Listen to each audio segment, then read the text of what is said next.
Dear students, SIC की online classes में आप सभी का स्वागत है। स्टूडेंट्स, हमने मॉडल वर्ब्स कंप्लीट कर लिया है और उम्मीद करता हूं कि आप सब समझ चुके होंगे कि मॉडल वर्ब्स एक्चुअल में है क्या। और जिसे अभी भी कोई डाउट है वो हमारे व्हाट्सएप नंबर पर कांटेक्ट कर सकता है पर्सनली। हम उसके डाउट्स को क्लियर करेंगे। ओके स्टूडेंट्स, अब हमारा जो नेक्स्ट टॉपिक है वो है निगेटिव सेंटेंस। आप अपने सिलेबस में देखेंगे 10th की अंग्रेजी की बुक में, तो हमारा निगेटिव सेंटेंस है। स्टूडेंट्स, निगेटिव सेंटेंस हम आपको ओरली बता दे रहे हैं कि निगेटिव सेंटेंस है क्या, और आपको ऑलरेडी पता भी होगा कि ये निगेटिव सेंटेंस क्या है। और अगर आपको याद भी हो तो हमने जिक्र भी किया है कि निगेटिव सेंटेंस क्या होता है।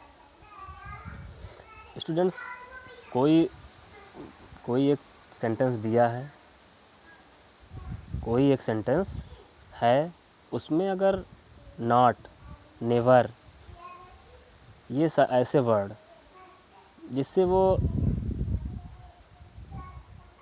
सेंटेंस आपका नकारात्मक हो जाए, नेगेटिव हो जाए, भाई नॉट लगेगा, नेवर लगेगा, तो वो आपका नेगेटिव सेंटेंस हो जाएगा ना। ये हम आपको पिछली भी क्लासेस में बता चुके हैं। स्टूडेंट्स, हमें लगता है उसको डिटेल में बताने की ज़रूरत नहीं है कि नेगेटिव सेंटेंस है क्या। जैसे फॉर एग्ज़ाम्पल आप ऐसे ही समझ लीजिए, जैसे मैं कहूँ कि वह जाता है, तो ये एक तो सिंपल सेंटेंस है आपका।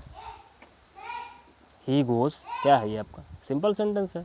बस इसी को नेगेटिव में अगर हमें बदलना है तो ही डज़ नॉट गो हो जाएगा। ये जो डज़ नॉट लगा है ना, इसी से ये आपका सिंपल सेंटेंस नेगेटिव सेंटेंस में बदल गया है। जैसे हम कहें कि वह जा रहा है, वह जा रहा है, ही इज़ गोइंग, तो ये आपका सिंपल है। लेकिन जब हमें इसे नेगेटिव में चेंज करना होगा तो ही इज़ नॉट गोइंग, वह नहीं जा रहा है, हो गया नेगेटिव में। स्टूडेंट्स, यही है आपका नेगेटिव सेंटेंस, और कोई ख़ास इसमें है नहीं समस्या। उसके बाद आपका जो सिलेबस है इंट्रोगेटिव आ जाता है। इंट्रोगेटिव सेंटेंस, इंट्रोगेटिव भी हमने आपको पिछली कक्षाओं में बता दिया है कि इंट्रोगेटिव सेंटेंस क्या है। जब हम क्वेश्चन मार्क, सेंटेंस के लास्ट में क्वेश्चन मार्क देखेंगे, क्वेश्चन मार्क तो आप जानते ही होंगे, क्वेश्चन मार्क जब हम लास्ट में देखेंगे तब हम तुरंत समझ जाएंगे कि ये इंट्रोगेटिव सेंटेंस है। कोई दिक्कत नहीं, इंट्रोगेटिव तो पहचानना और भी आसान है स्टूडेंट्स। जैसे हम कहें आर यू गोइंग, जब किसी से सवाल किया जाता है, पूछा जाता है, इंटरोगेट किया जाता है, और सबसे बड़ी पहचान तो ये है कि लास्ट में क्वेश्चन मार्क दिखेगा। इंट्रोगेटिव सेंटेंस में लास्ट में क्वेश्चन मार्क दिखेगा। तो स्टूडेंट्स, हमें इस पर डीपली इस पर भी नहीं चर्चा करनी है, तो इसीलिए स्टूडेंट्स हम उन दोनों पर वीडियो ना बना के डायरेक्ट हम टेंस पे आ गए हैं। टेंस कुछ दिन ये चलेगा, लंबा टॉपिक है, तो इसमें इसीलिए हमने डायरेक्ट टेंस पर वीडियो बनाना शुरू कर दिया, नेगेटिव और इंट्रोगेटिव पर डिस्कस नहीं किया है। पर हाँ, अगर आपको प्रॉब्लम है तो हम पढ़ाएंगे। स्टूडेंट, टेंसेस क्या हैं? टेंस में आपको दो बातें ध्यान देनी है, एक तो टाइम, दूसरा वर्क, समय और कार्य। समय और काम देखेंगे आप, तुरंत आप पहचान जाएंगे कि ये कौन सा टेंस है। समय क्या है, समय से क्या मतलब हुआ, आपको तो पता है समय क्या। एक तो ये जो काम हो रहा है, भाई जो काम चल रहा है, ये हमारा कौन सा समय, प्रेजेंट टाइम है ना। जो हम कर रहे हैं, कंटिन्यूटी जो हमारी बनी हुई है, वह जा रहा है, मैं जा रहा हूँ, तुम खा रहे हो, जो चीज़ कंटिन्यू हो रही है अभी हमारे वर्तमान में, यही तो प्रेजेंट टेंस है। प्रेजेंट की हिंदी वर्तमान होती है, उसके या तो पास्ट जो हमारा समय बीत चुका है, भूतकाल जिसे हिंदी में कहते हैं, दूसरा आपका हो जाएगा पास्ट, या तो तीसरा समय क्या है जो हम करने वाले हैं, जो हमारा समय आने वाला है, जो हम करेंगे इन फ्यूचर, वो हमारा फ्यूचर टेंस हो गया। बस ये तो हमारा समय हो गया। वर्क भी हमें देख लेना है। यही स्टूडेंट्स समय को हम वर्क में जब देखेंगे, कार्य के बेसिस पे देखेंगे, तो हमें ये पता चलता है किस समय ये काम हो रहा है। तो इसी बेसिस पर हम इसके चार भाग हो जाते हैं इसके। जैसे प्रेजेंट के इंडेफिनिट कॉन्टीन्यूअस है, परफेक्ट है और परफेक्ट कॉन्टीन्यूअस है।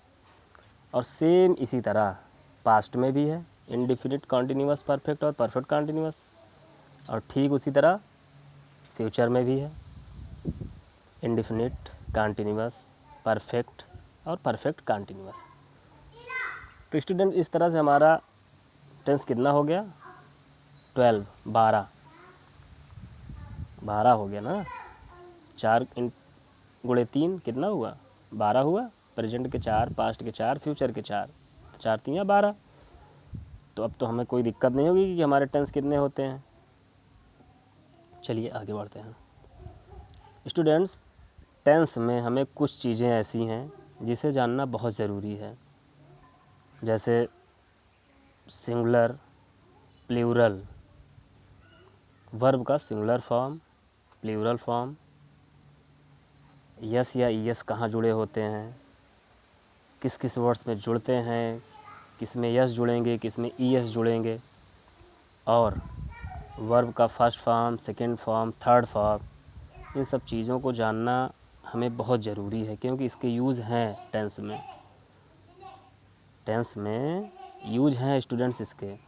इसलिए हम एक वीडियो में सिर्फ आपको सिंगुलर और प्लूरल कुछ वर्ड के बता देंगे, और वर्ड्स के जो इम्पोर्टेंट वर्ड्स हैं उनके first form, second form, third form हम वीडियो बना देंगे स्टूडेंट्स। आप उसको याद कर लीजिएगा, और उसी पर हम उसके बाद फिर हम 1 बाय 1 करके, जैसे प्रेजेंट टेंस में इंडेफिनिट पढ़ेंगे, कॉन्टीन्यूअस, परफेक्ट, पर ऐसे सीरियल वाइज हम टेंस पढ़ते चले जाएंगे स्टूडेंट्स। ये वीडियो हमारी बहुत ही इंटरेस्टिंग होंगी स्टूडेंट्स।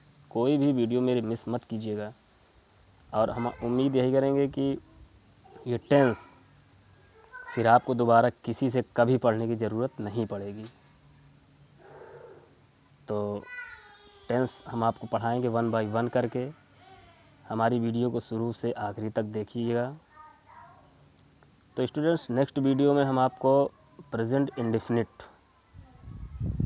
के बारे में बताएंगे पूरे डिटेल में। ओके, आज की वीडियो में बस इतना ही। Thank you.